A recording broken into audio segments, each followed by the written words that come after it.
Kapil, welcome to the show, my friend. I've been looking forward to this for a while. Thanks for having me. Me too. Awesome. Cool. Well, you got a really cool story, man. I heard you on another podcast and I was really impressed. I was really impressed with what you have done to start literally from nothing and build a great business in the Midwest. So, can you give the listeners a little bit of background on how long have you been living in America for? Yeah, appreciate the kind words. Yeah, so I've been in US 4 years now, Wow. and yeah, I came here in 2018. So, and the journey started from there. So, I I just came from India, and America is the land of dreams for everyone. So, it was a buffet of opportunity for me. And the day I landed, I just was like, okay, I'm successful now. It's That's amazing, dude. It's so um, true. it People take is this country for granted, man. Listen, it's not perfect. Don't get me wrong, but it's a lot better than the alternative. it's a lot better than what's out there.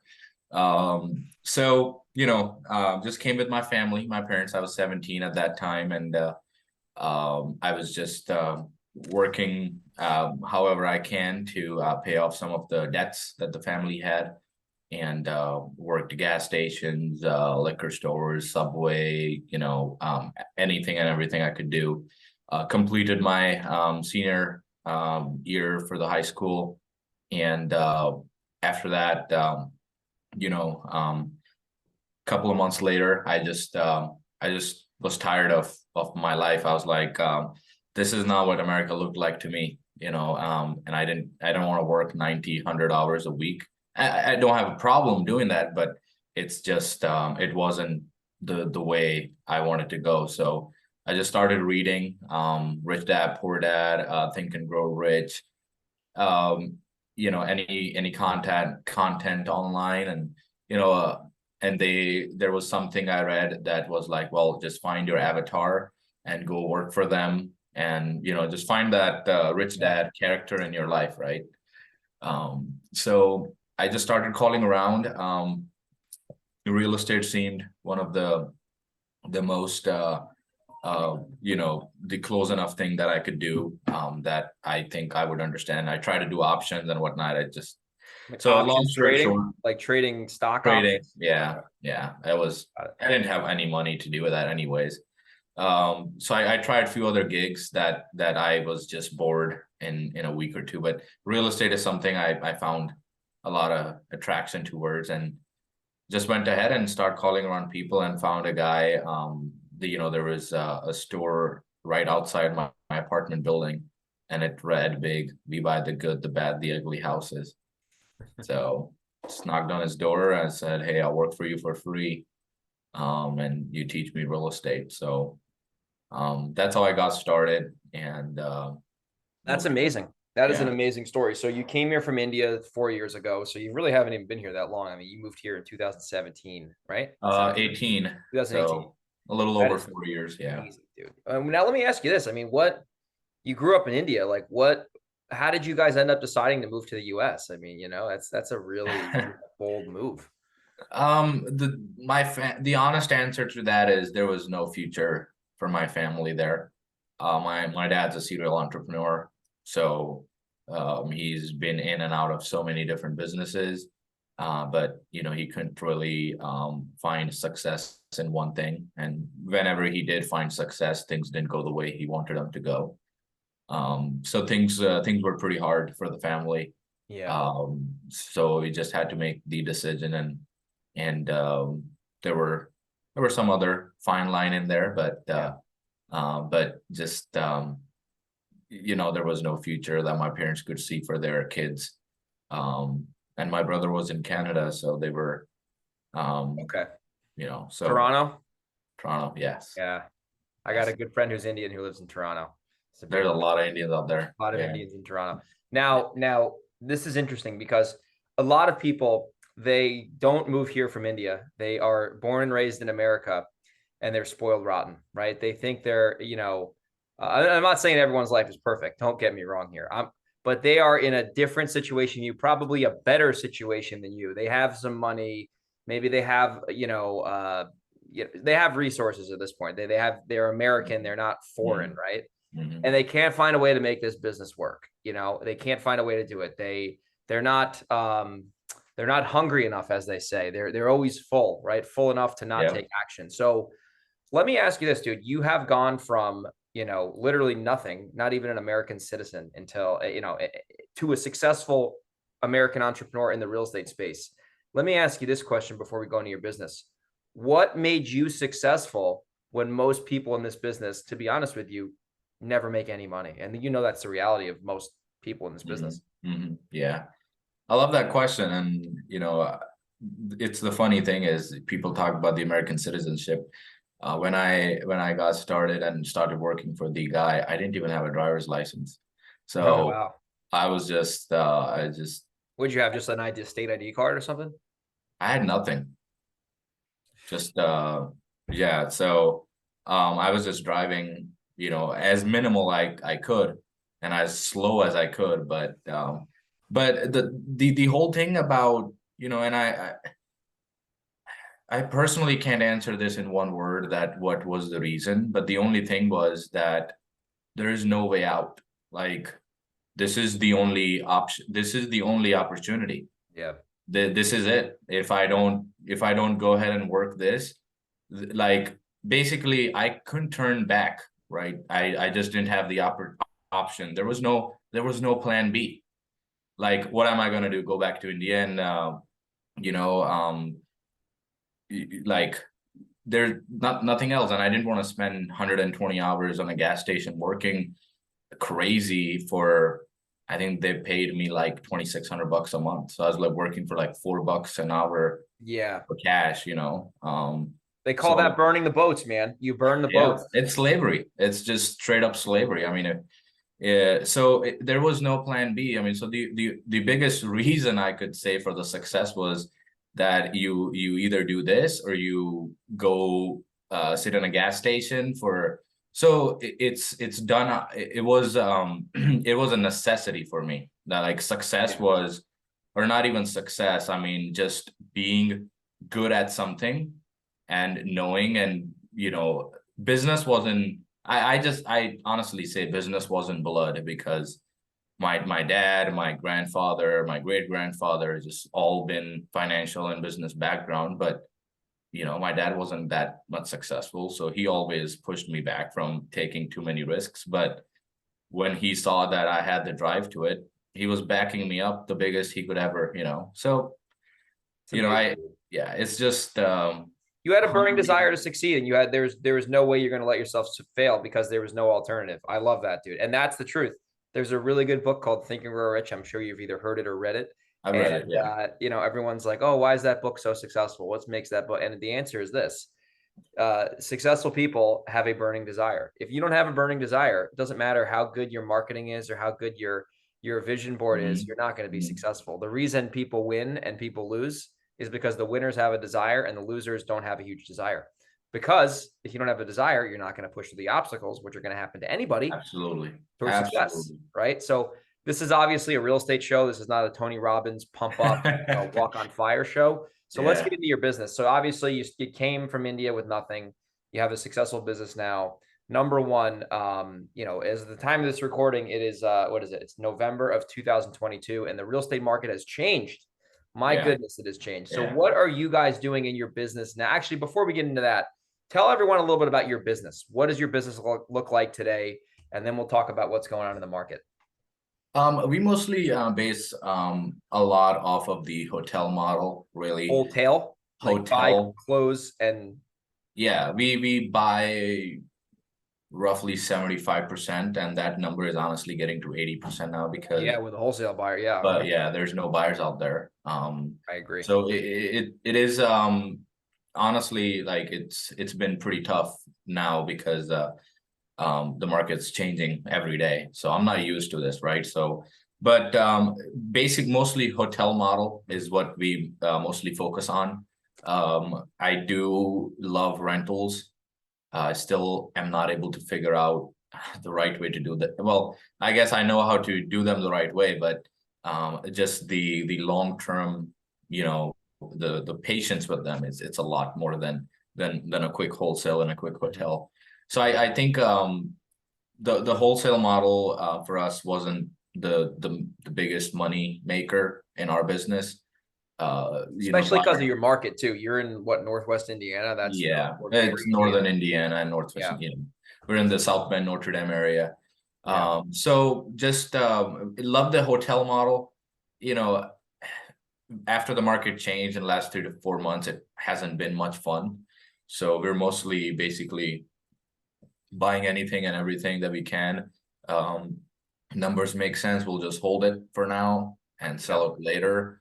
You know, so we're probably be transitioning and doing something else, still related to, you know, figure out a way to do maybe innovations and other things, but mostly we do hotel.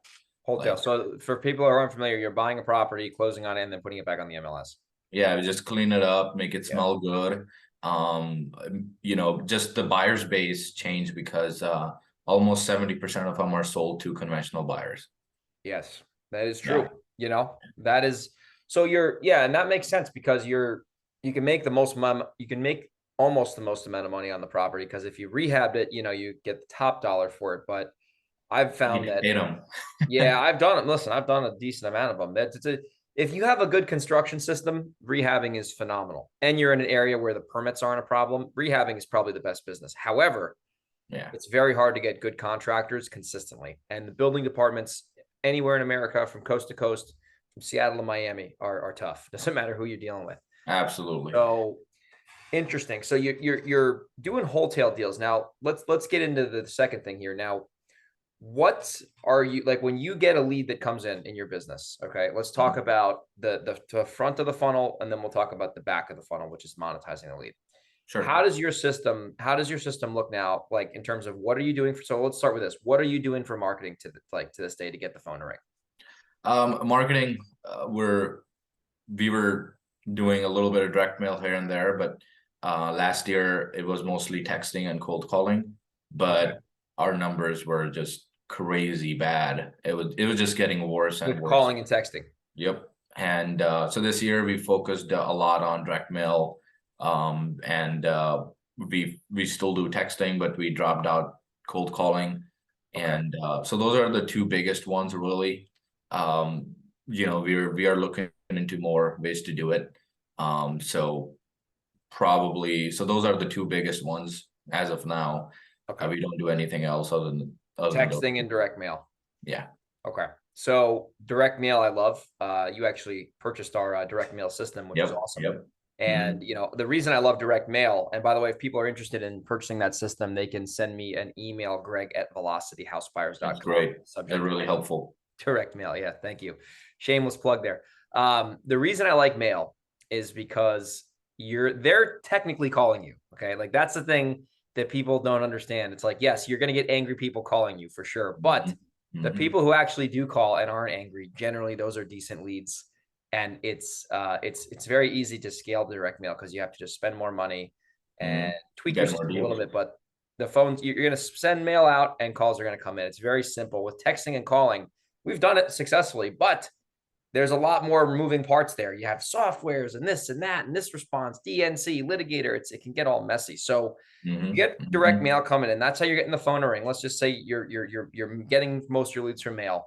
Now, what does your process look like? Are you buying houses over the phone? Are you going on appointments? Like, what does your sales process look like to get these leads to turn into contracts?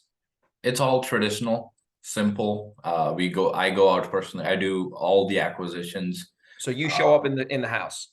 Yep, I show up. I looked at 3 this morning, so I show up and talk with them and negotiate and figure out a way to, you know, if we are the right fit, then we put them under contract. We have closed, you know, deals within the time range of 4 days to depending upon how soon. That's crazy. Yeah, there was a recent one that was 4 days. That's the fastest I've done. I have not done anything faster than that. You guys get title back fast in Indiana. That's crazy. I can pull some strings. Yeah, I mean, in Yeah. the Northeast, we're like, a quick deal for us is like 6 weeks. Yeah, yeah, that's I don't know how it works, but you know, we put the system together in the way where we can really provide the ease and the convenience to the people. That really is the biggest for us. 100%. Um, you know, There's we real go, value in that. yeah, we go extra mile for that, you know, like my assistant would go out and drive 30 minutes just to make sure that, you know, they understand everything and they can, you know. So yeah, that's the front end of it. I go out, look at the houses, negotiate them, put them under contract, and you know, And go from there. go from Now, when there. you're going to close now, let's say you're not wholesaling and you're going to buy it, what are you doing to fund these transactions? How are you paying for these properties? Man, a great question. Great question. It's the biggest nightmare. Nightmare, really interesting. It's been tough because um, you know, raising the private capital. I mean, I'd say 30% of them are funded like the money that I personally have raised. You know, 500,000, 600,000 I've raised like till the date that the people that have like, you know, I use their money on, you know, on keep moving their money deals by deal. Yeah, And so, but the 50 to 60% is funded by the lender relationships that I have. You know, hard money. hard money. Yeah. What are you they charging in Indiana? Because I'm sure that's a cheaper. We're at 9.25 to 9.5 right now That's great. on Are a you 12 using are you month. using Kiavi? No, I don't disclose my guy, but Okay. I love to. We can talk you know. But if Okay. anyone, it's a fund out of Washington that is doing it with no appraisals. Um, Oh, wow. Yeah, let's they're talk fine. offline. Yeah, they're fine with drive by appraisals and Okay. yeah, things like that. But I think the interest rates, I think the last one was at 9.5. That's So pretty good. The reason I say Kiavi is because that's what they're charging now.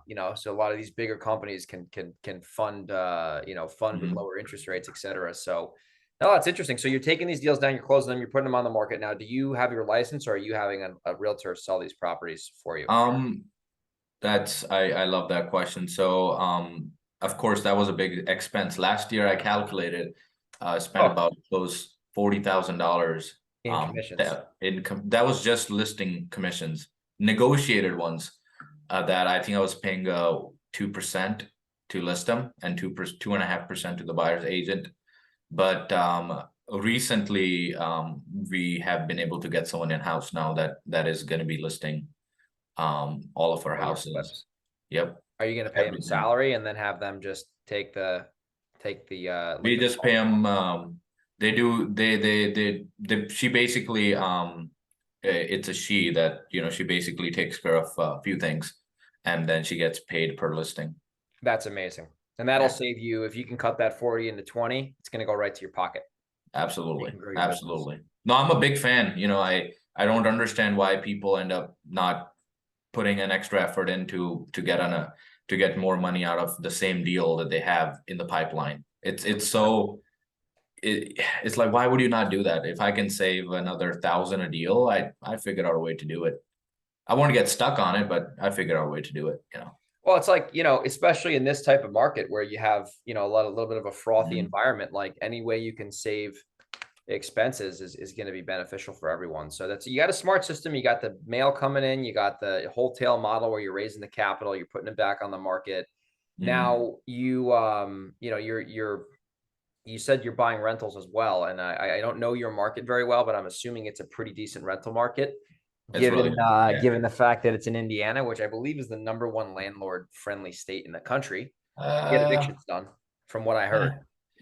No, I wouldn't say that. I mean, Fl- Georgia, Georgia, Florida, Texas. they're a lot better, a lot. Interesting. So Indiana's getting a little soft. Yeah, Indiana is you know, it's the laws are getting a little bit in the middle because they want to give everyone enough chance, and it's really is county by county. A lot of it has That's to in my do. area. It's the same way. Yeah, my county, they're not super great to deal with. Whereas I have another county that they're I can evict in 30 days. I'm done, get them out. re-rent it again, done, you know. But it is still pretty good, still landlord friendly. You're not sitting with them for 3 months, 4 months. You said, dude, in my area, if I want to do an eviction, we're looking at 6 months to a year. No, we honestly buy a lot of houses with bad tenants, and we buy, I mean, our biggest deals are squatter deals, meth Oh, they're houses. great. Now, do you go over there and deal with the squatters, or do you just send the attorney letter to them? Both. I've done both. I don't do it anymore because my wife is so. There's some instance happened earlier this year, and after that, I haven't really been out on any squatter Yeah, problem yeah, a houses. little running with a squatter. Yeah, it wasn't fun.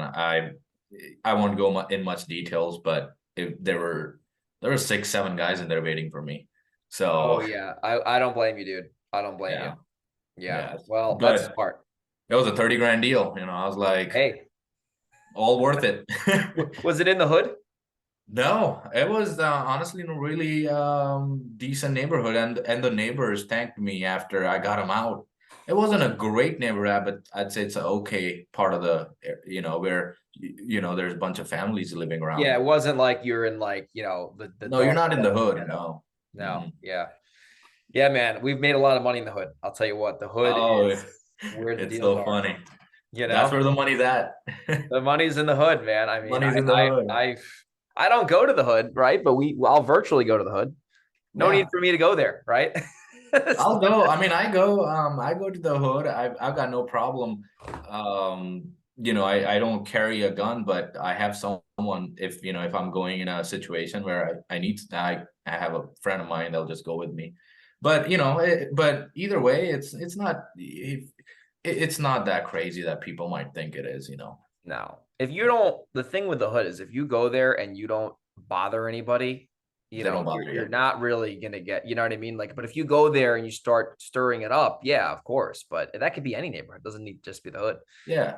Any place where, if you're a problem maker, you're gonna You find problems everywhere, right? you find 100%, dude. Well, listen, you got a cool story, and I gotta just acknowledge you on the show, man. I respect your journey. I mean, when I first heard you on the other show, I said, wow, this guy literally came here with nothing, was working at a gas station, and now Yeah. has a really successful real estate business 4 years into being a full-time American. It's unbelievable, man. And I encourage the listeners, listen, I'm talking to you listeners. If you're listening to this now and you haven't found a way to have success in this business, re-listen to this podcast, because if Kapil can do this, you can do this. And I'm not discounting Kapil's abilities. I'm just saying that he came here with nothing and he's built a great business. He's got rental properties. He's flipping houses. He's his own boss.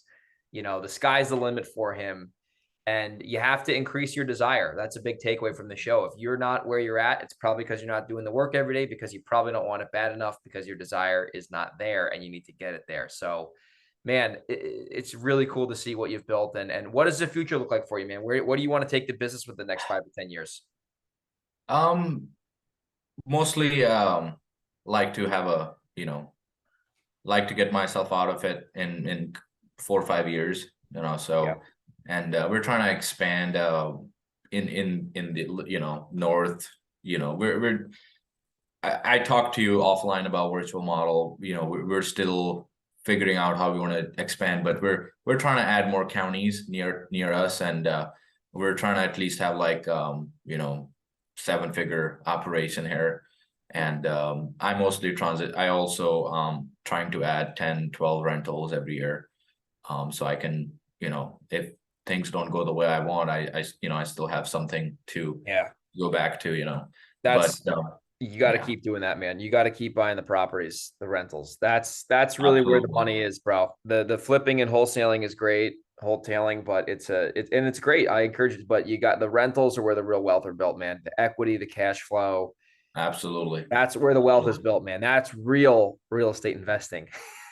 Exactly. And it sucks. To be totally honest, it's a lot of work. It is. It's a lot of work. I mean, there's 5 to 6 hours every week that is spent just turning on and off utilities. Yeah. But we're looking to also partner up with anyone who might have the desire and want to partner up. We have very proven models and systems, So if any one of the listeners want to reach out on Instagram or Facebook, they can, and I can have a conversation. Midwest is where we're looking to get more partners possibly, and yeah, just trying to grow. And if I can get to 100 doors by 2025, I'll be pretty happy. You'll get there, bro. I mean, listen, if you get from not in America to successful business in 4 years, you can get from where you're at now to 100 doors. You do that in your sleep, bro. I respect you. I'm proud of you. I appreciate I'm honored to call you a friend now. We've connected a few times. Oh yeah, you're great, man. I appreciate it. I need friends like you, like I honestly don't, it's but I appreciate it. You've given a lot of value. Thank you, man. I appreciate it. Well, listen, if people want to get in touch with you, you said Instagram and Facebook. What is your name on the web? Yeah. Sorry. Instagram is, I think, Kapil. It's same Kapil Singla, but Kapil and last name Singla. I don't know if I need to give them. Do I need to I think it's Kapil _ Singla. There we go. So listen, we'll put you in there on Instagram, Kapil _ Singla. And dude, hope you have a great day. This was a great show. I'm looking forward to having the listeners hear this. And we will talk soon, my friend. Thanks for being a guest on our show. Thank you for having me.